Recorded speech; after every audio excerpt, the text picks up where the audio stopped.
If your toddler isn't talking yet, or if you're counting words and the list seems a little short, I want you to pause with me. Because your toddler not using many words is not the first sign there could be a problem, not even close. There's a step, a hidden step, that shows up months earlier. And if you know what to look for, you can see exactly where your child is on the developmental path, long before those first real words ever appear. Today, I'll show you that hidden step because it predicts everything about talking, and most parents have never been told to look for it. Welcome to Talking Toddlers. I'm Erin, and for well over 35 years, I've had the privilege of walking alongside babies and toddlers, families, therapists, and teachers. I've been in real homes, messy kitchens, active playrooms, grocery store aisles, and countless living rooms watching children grow and communicate. And if you're here today, this episode is for you, no matter what age your child is. Mom, you could have a 6-month-old starting to see more alertness and engagement. You could have an 8-month-old emerging with new sounds and curiosity and lots of movement. Or you could have a 12-month-old who's not quite talking yet and you're quietly wondering, when's it going to start? Perhaps you have a 24-month-old and you're starting to worry just a little bit. I don't understand. You want to ask questions. Or maybe you do have a late talker and you're thinking, okay, Erin, what should I be looking for? What can I do today? Well, this episode is for all of you. And if what you hear today sparks clarity or even relief, my December 6th workshop will take you deeper. We'll talk about the 3 daily habits that move babies and toddlers from sounds to gestures to words. But today, let's start with the foundation because that's what's beneath all this talking. Let's start with the elephant in the room.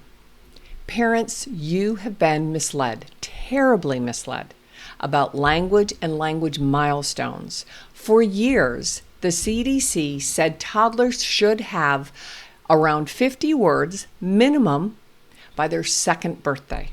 And that was true throughout the 60s and 70s, 80s, 90s, and beyond. And the truth is, it's true today. However, quietly, just a couple of years ago, the CDC decided to push that out to 30 months, meaning not expect 50 words until he's 30 months of age versus 24 months of age. So let me be really frank. No speech-language pathologist worth their salt agrees with that shift. No one. Because stretching that milestone out to 30 months doesn't prevent worry. It prevents early identification, the exact opposite of what they claimed. A toddler who reaches 30 months, that's 2.5 years of age, with very few words, didn't just fall behind. That child needed support a year ago. The fact is, parents, you are told to look at the wrong signs.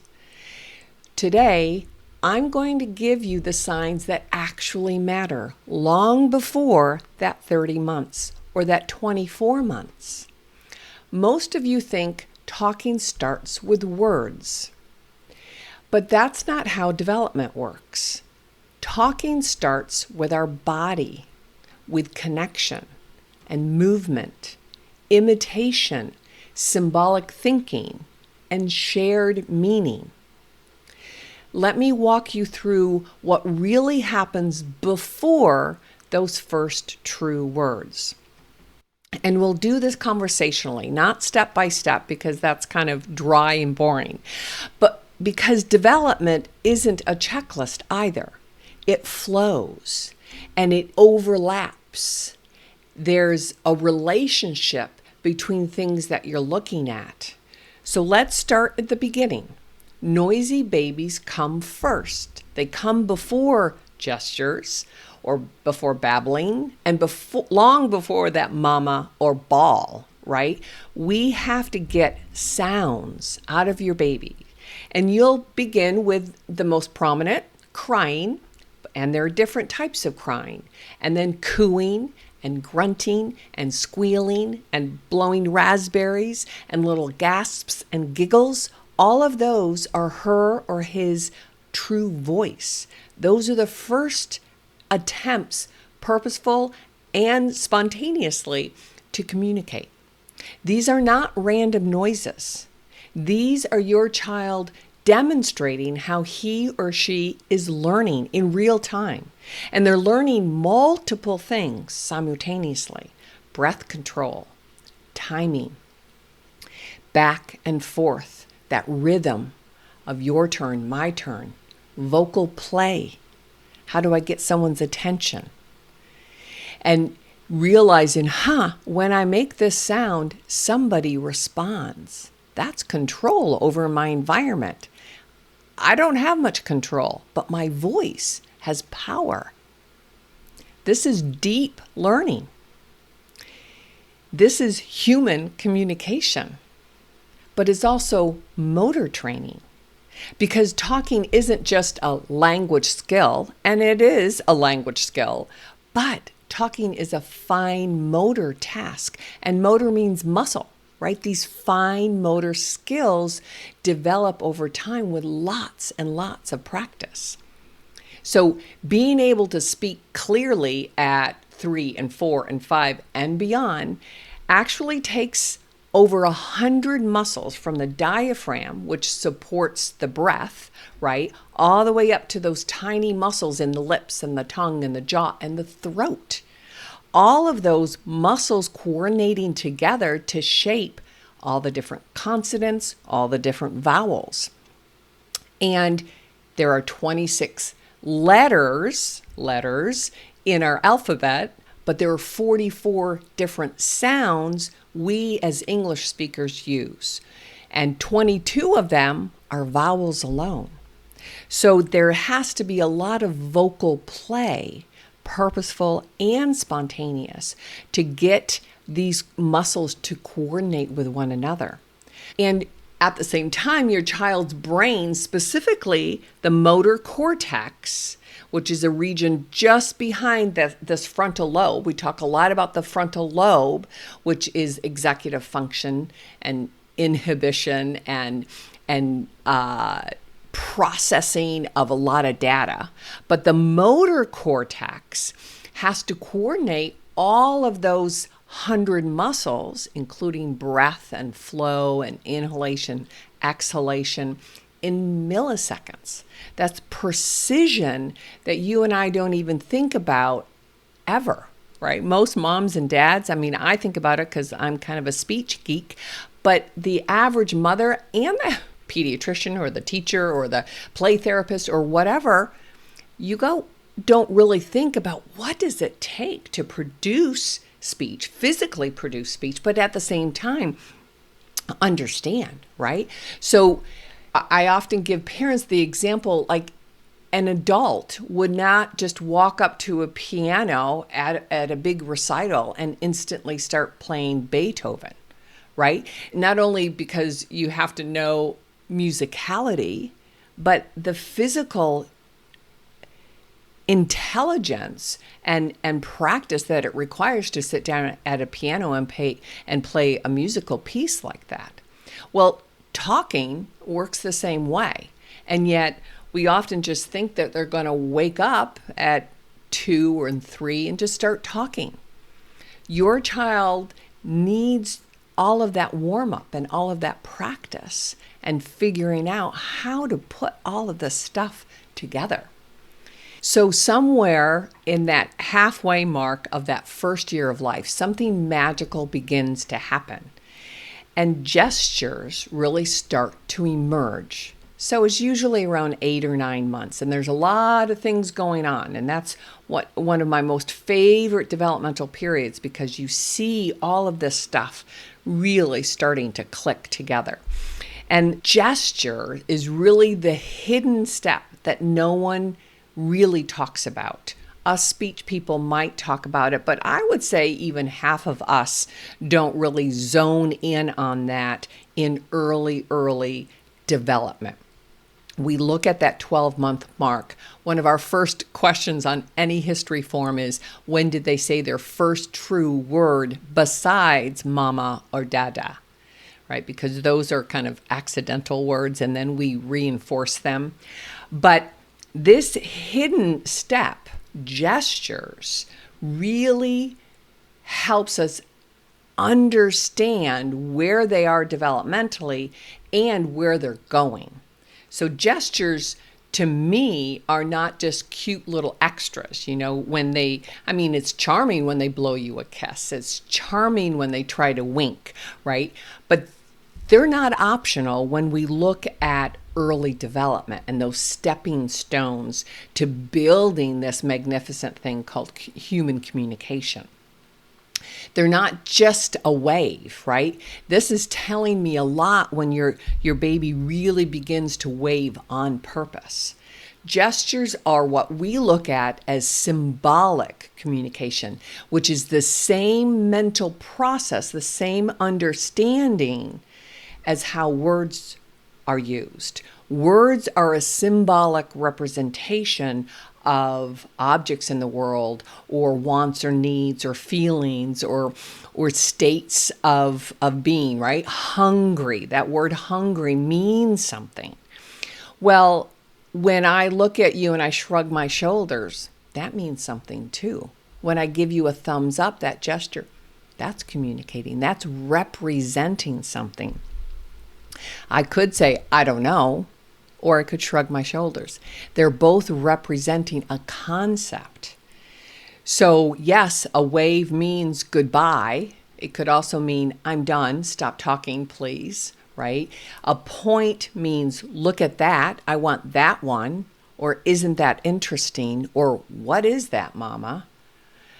Or a reach means I want that, or pick me up. That is a very common first gesture. I need comfort, I need love, I need reinforcement. And like I said, shrugging the shoulders or clapping, high five is a very modern gesture, but it is environmentally understood. Blowing a kiss, right? That means a lot to us. It's saying something, and shh, putting your index finger to your lips. All of that is symbolic communication. Symbolic gestures precede the symbolic voicing of how to communicate. Gestures give me a lot of understanding of where your child is, whether they're 12 months, 18 months, 2 years, even 3 years. So it's telling me that your child is beginning to really understand where their ability to figure out what's going on around them. Gestures tell me that your child is developing a desire to communicate. They're using gestures and body language to get something or share something. It's also telling me what's going on underneath the hood, that symbolic thinking. Like, oh, I know that if I point to something, maybe they'll take me over there and we get to look in the cupboard and I get out my favorite toy or my favorite snack, right? Your child is, through his or her gestures, is also telling me that my awareness of how this world works is making more and more sense to me because of my experiences, and that they're beginning to realize that my behavior can influence others, right? So there's a lot of cognitive understanding when I watch a child's gestures. And it also, and this is the purpose of this whole episode, to help you guys understand that when they have a plethora of gestures, it's telling me, I'm ready. I'm ready for real words. I understand that the symbolism is used. And that's why if you Google 16 gestures by 16 months, It's up front and center in any kind of school organization or the CDC or pediatrics, although people don't, it's there and it's been there for a long while. This was a big study that's done and helps give you guys a kind of a structure framework of here are 6 very, very common gestures that you should expect by 16 months. If they're not using a lot of these gestures consistently and independently, then there's a higher risk for late talking. And we know this to be absolutely true. So if gestures are missing, words will be challenging. Like I said, it's not theory. This has been studied and consistently reinforced.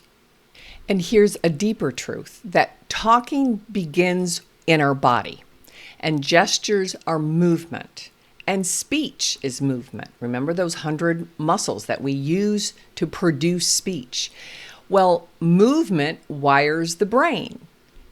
My pushing for getting on the floor and crawling and climbing and playing and building, all of that is movement. So all of these movement exercises or opportunities is wiring the brain through more and more movement, finer and finer movement control. So when your toddler moves his body, they're strengthening the same neural pathways that will ultimately be used for speech. And gestures prepare that motor system for talking, for producing speech from your mouth, right? From those 100 muscles. So let's take a look at what I look at as this kind of magical period of 8 to about 9 months, where all of this movement is coming together and you're going to see it integrated, right? So around 8 or 9 months, you'll see patterns that make more sense. There's more babbling, and babbling isn't just cooing or saying a few sounds here and there. Babbling is really a lot of different consonants and a lot of different vowel sounds. So you want to hear what we call differentiated speech sounds. And they're coming together with gestures. Sometimes it's hand gestures. They're talking just like we would.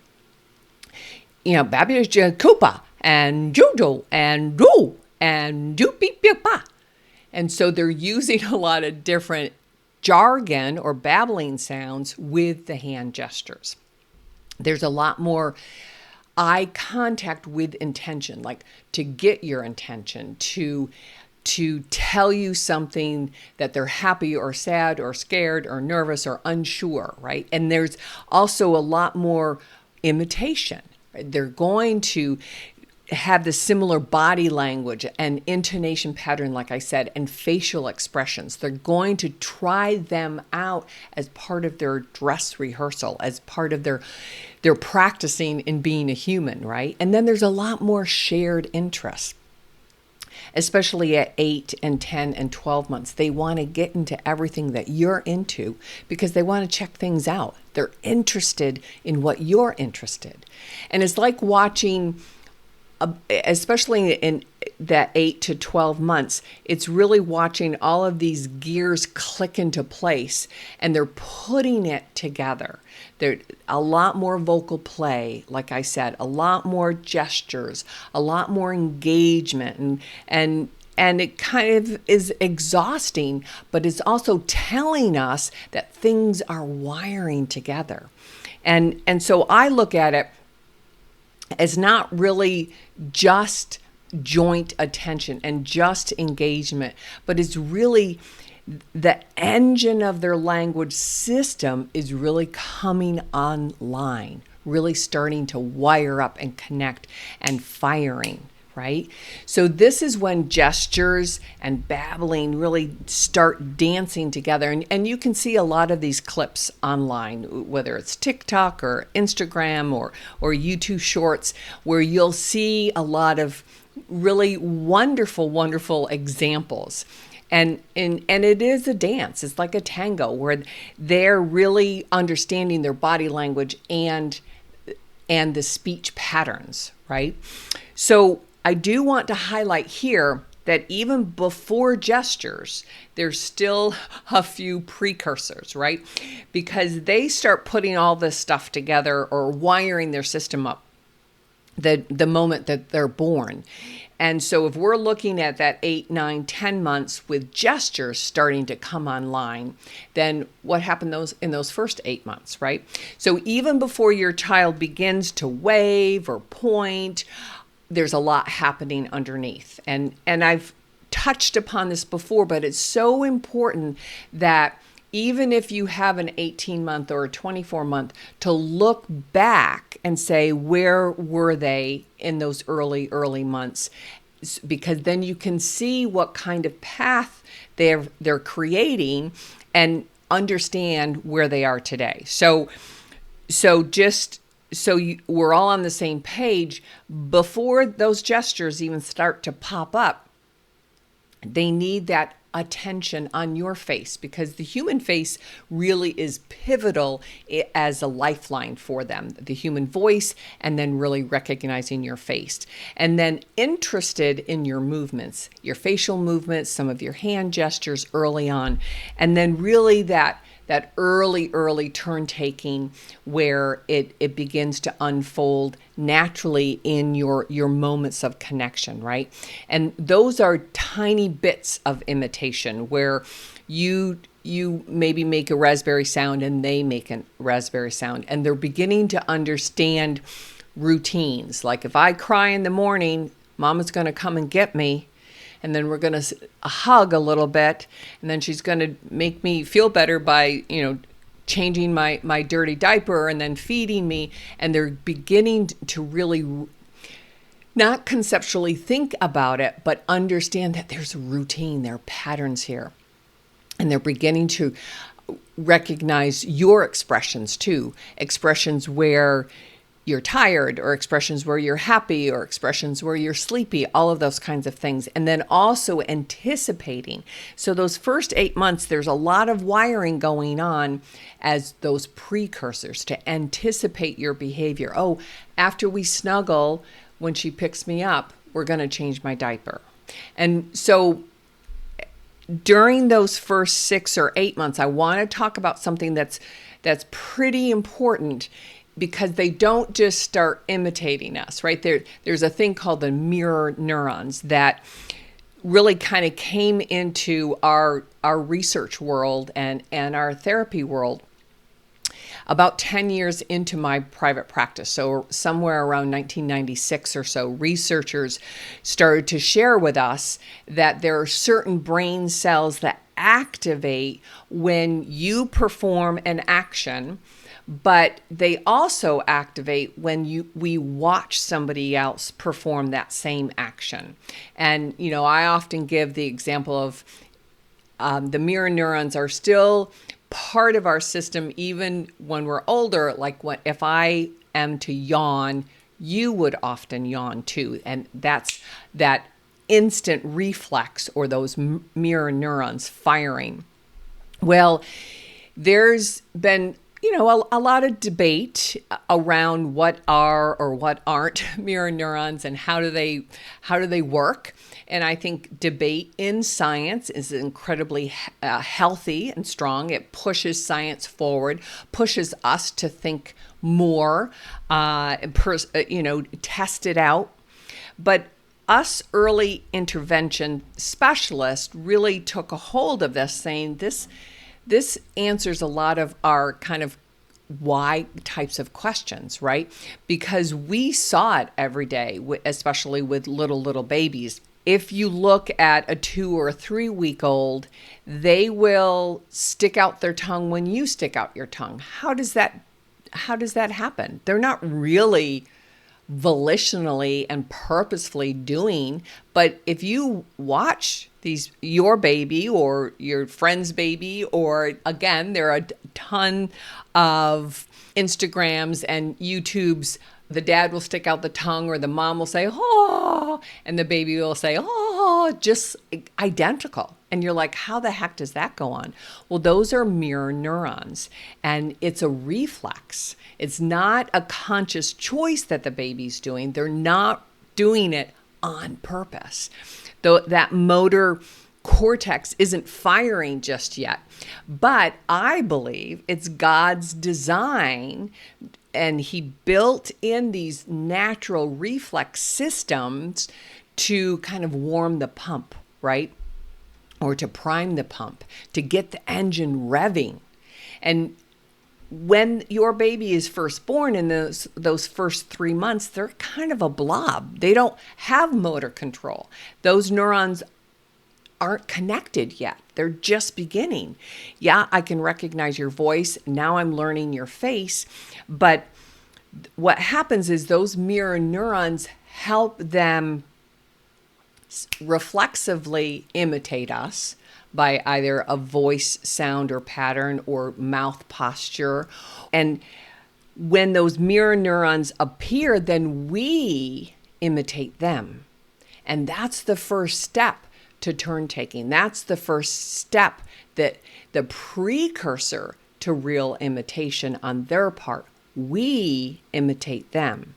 And that's critical. If they didn't have this, or if we as humans didn't have this reflex, these mirror neurons to imitate, then, we would just love on our baby and all of that. But it's hard to engage with a baby that's kind of just a blob, right? And I mean this lovingly and honestly.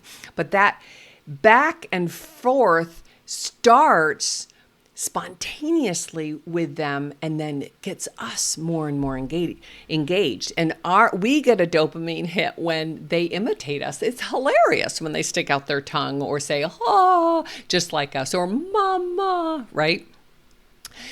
So for a second here, let's zoom out, because the other piece to all of this is that every culture, almost every generation, has these nursery rhymes and hand motions. They go together, right? Hand in hand, no pun intended.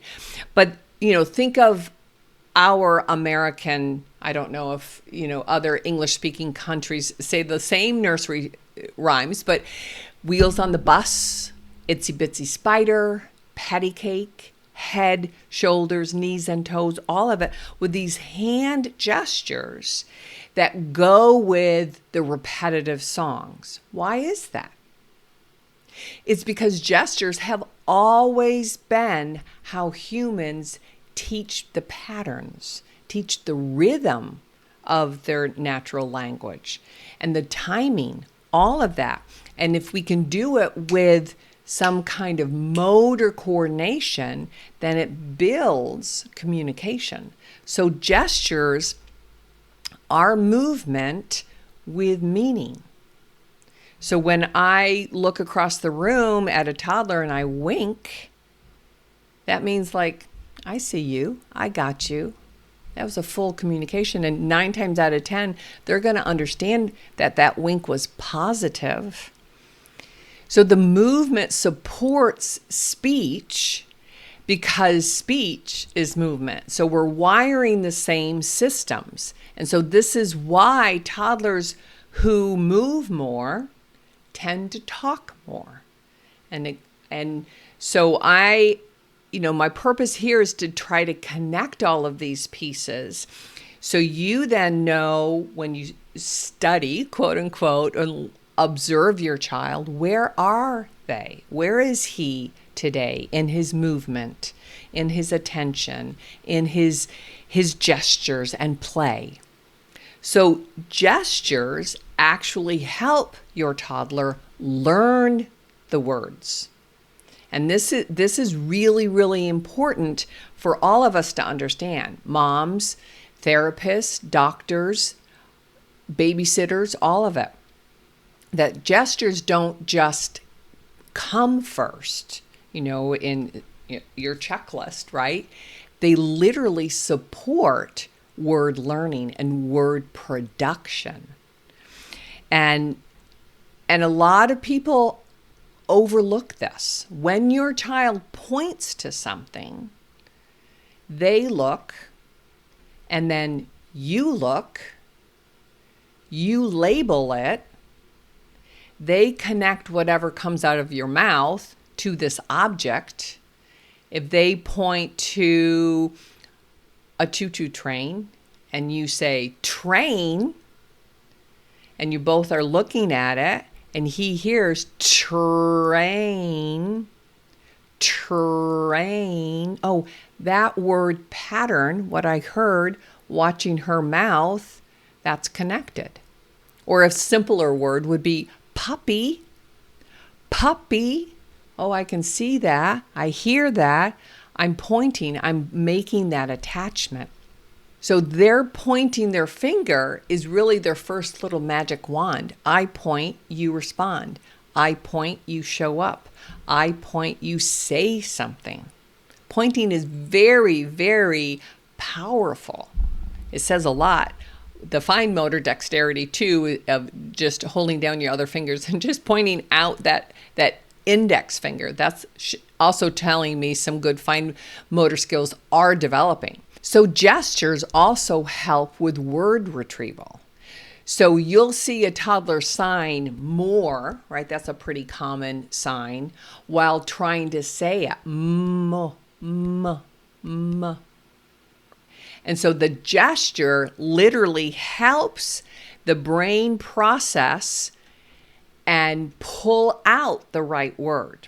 So they've heard the word, they've mapped it, and now they're gesturing it, and it takes a word retrieval system to kind of put it all together.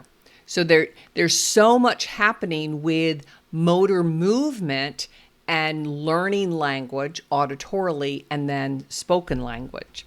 And so what happens in this whole 8 to 9 months period, we have a lot more jargon. So jargon is beyond just babbling, but they're really building longer and longer utterances, right? It's not just a 2 or 3 babble, like ba-ba-da. It's like that, they're having full-fledged conversations with you. And then a lot of approximations too. So those approximations are words that they can almost say correctly. And that's usually around 12 to 16 months, where you're seeing babbling, strings of babbling turning more into jargon, because then it has the intonation patterns, they're longer utterances. They typically will then use hand gestures to go along with it. And then approximations. So maybe he can't say puppy and he says pa or papa. Maybe he can't say water, so he says wah or wah wah. Those are approximations. And so those elements those skills start to really blend together. And like I said, with longer strings of jargon and babbling, then they get more and more practice, and with more and more intonation. And then they're putting it together with gestures, and then you can see how they're communicating with intention. It's not just a little vocal play anymore. It's not just trying to get somebody's attention, but they're really trying to communicate on purpose with you and build a conversation. So I look at it often, and I can't remember who actually taught me this or shared this with me, but you can think of it's like toddler karaoke, right? That they know the tune to the song, but they don't know the words yet. So that's what they'll sound a lot like. This karaoke where they have the tune going on in their head without the clear articulation and the clear words. But we do expect between 12 and 18 months for kids to say 10 to 20 real words. And they might be approximations, like I said, like wah wah, or instead of doggy, they could say augie. There's should be a lot more attempts also to label things that are important to them, part of their routine or something that they do every day. And so they should be attempting to label them and getting closer and closer to your adult formation of the word. It's still going to be highly approximated. But that then is where animal sounds and environmental sounds and simple requests come, because animal sounds you can have fun with, and they can symbolically represent the animals, the cow and the chicken and the bird, and environmental like the choo-choo train and the horn on the wheels on the bus and all of that. But those are true words, even though they're sound patterns that you and I would define as. But I put them on the list of words. And this was something else that somebody kind of made up, or maybe I read it, where when we talk about animal sounds like moo, for example, moo isn't just a word, that it really is kind of like a word wearing a costume. It's not cow, we understand that, but bawk, bawk, bawk, bawk, bawk isn't chicken, but they're recognizing that if I say something in a certain pattern, it means something, whether it's an object or a request or an action, like give me a hug or blowing you a kiss, all of those things, that they're really true symbolic representations. And that's the heart of it all. Because as you move into all those precursors in those first 8 months, and then you're starting to wire everything between 8 and 12 months, where the babbling gets more and more complex, the gestures become highly consistent, and there's a lot more movement, there's a lot more vocal play, and there's play with more intention.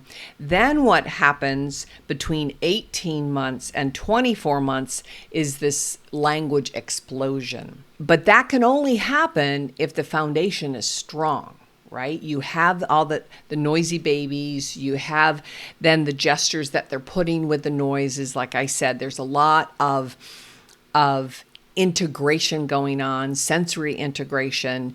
They're really starting to imitate people and actions. And you're seeing that symbolic thinking, right? And then they're approximating more and more real words. And so I want you to think of it as sort of that words develop a lot like bamboo grows, that it's slow for a long while. And it's really happening under the ground. And then all of a sudden, it's everywhere. And that's what happens with the language explosion around 18 to 24 months. It's because the wiring system, the motor wiring system, and the symbolic understanding are really coming together. But this is the missing piece, the gestures, that I think a lot of parents and professionals really overlook. You're trained, or you're set up to look at the final step, which are real words. And yet we're missing all of the rich development leading up, look at it as the runway. We need that in order to end up and speaking real words and phrases by 2 years of age. So a lot of you parents have been told this, and professionals, what's their word list? How many vocabulary, how many nouns versus action words, right? What's been happening for the first 18 months or 24 months? So no matter where you are in this journey, just beginning at 6 months, at 24 months, and you're not sure, then take a look at gestures, their ability to imitate, joint attention and sustained attention with you with a shared object. And then think about, what are they doing to communicate? What's their symbolic thinking? And is it just that they grab your hand and take you to it? Well, we want more than that. And can they build on their gestures and their movement? What are their interests? Is it a variety of interests? Are they beginning to learn how there are animals and animal sounds, and there are environment and environmental sounds? And that's where you go back to nursery rhymes.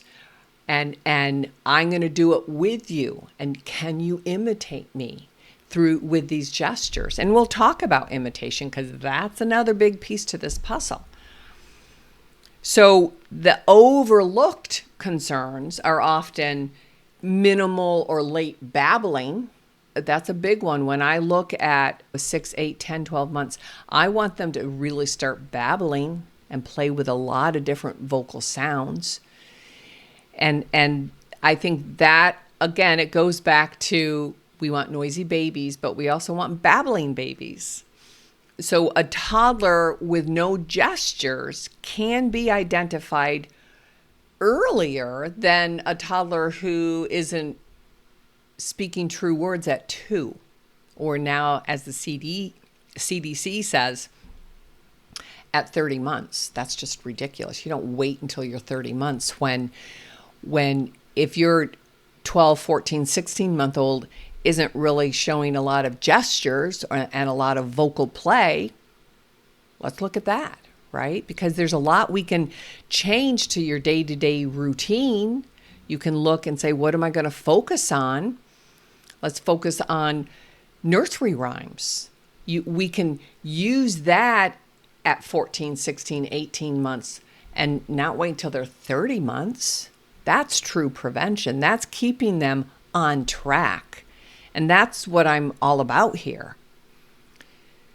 So this idea, when the CDC came out with 50 words at 30 months, really had a lot of us, and still does, a lot of concern. And I will keep reinforcing that. Don't pay attention to that. That is bad advice, because it, like I said, it ignores the whole symbolic system. It disregards the motor developmental skills. Again, not only did they push the 50 words out to 30 months, they completely erased crawling. I don't know why. Well, I know what they say is that, it's easier for parents and professionals to follow the checklist then. But they don't look at the social system well enough, right? The serve and the return. Taking a look at mirror neurons early on, especially as a precursor to gestures and imitation, right? How do they learn imitation, or how do they learn gestures? Through imitation. The entire developmental chain that leads toward talking. So whether you have 50 words at 2 years of age and then you start having phrases, or you have 50 words at 30 months of age, how the heck do you get there? So I always want to give you the tools to know what to look for and what they mean, and to look for real signs of growth and development. And if they're not moving in that direction, then meet them where they are. Because you can make a difference today. Every day you can make a difference. You don't need a therapist, and you don't need a label, and you don't need an evaluation. You can take this information and say, okay, how can, maybe I'll ultimately need that support, but today, what can I do with your child, right? So, model gestures and see how they use them. Do they understand them? Wave and point and clap and reach and shrug, blow kisses, thumbs up, high five, even a bump fist, right? Lots of kids do that now. That's a new gesture. Kids love it when you whisper to them. Put your index finger to your finger, or to your lips, right? Even so big, right? Or the peace sign. That's a very sophisticated gesture. But all of those are important. You can even use baby signs. Now, I don't always teach or support to use baby sign language, but you can make your own home signs. You can use baby signs, like I said, more, or eat, or thirsty, yum, yum. That's not a baby sign. But don't use it in lieu of speech. Always, always, even when you do the gestures, always piggyback it with verbal communication. And that's one of the keys that when baby signs became popular, I was always out there saying, yes, that's cute. Yes, that supports gestures and motor planning and all of that, but don't stop talking, right? And so we want the physical gestures or sign to support the spoken words. Remember, gestures also helps with word retrieval. So what it often does is remove some of the stress perhaps we place on kids of using real words, and it comes out more natural. And so when we compare gestures with sound, it always works better. It always serves, and it helps wire that brain more and more and more. And that's what we're doing here. We're always wiring our brain, right? Especially when we're learning something. So you look at your baby and your toddler and your preschooler, they're learning everything every single day. So use these in your daily routine when you sit down and eat with them. And, oh, you hungry? You want to eat? Hungry? Sit? Those are baby signs you can use, right? But follow your child's interests. Create some anticipation, especially around nursery rhymes. Those are great. And then celebrate when they're using imitation and gestures. So simple daily habits create a powerful language foundation. And this is exactly what I teach in my workshop. And speaking of workshops, if this is making sense, if you're realizing your child might be further along than you thought, or you're seeing opportunities that you didn't realize before, I want to invite you to my December 6th live workshop. It's a 90-minute work together, how to get your baby talking using 3 daily habits that build real words. And because you're part of this community, I'm offering an early bird window starting today, Tuesday, November 25th, and it will run through Friday, November 28th. It's just a quiet way for me to thank you for showing up each and every week. Take advantage of this early access because I know that you're ready and that you need and want clarity. The link is down below, and I'm excited to help you stop guessing and really, truly feel in control and to know where your child is and how to support them. You're in a perfect position right now, whether you have a 6-month-old or an 18-month-old or even a 24-month-old, because you'll know where they are and what the next steps are.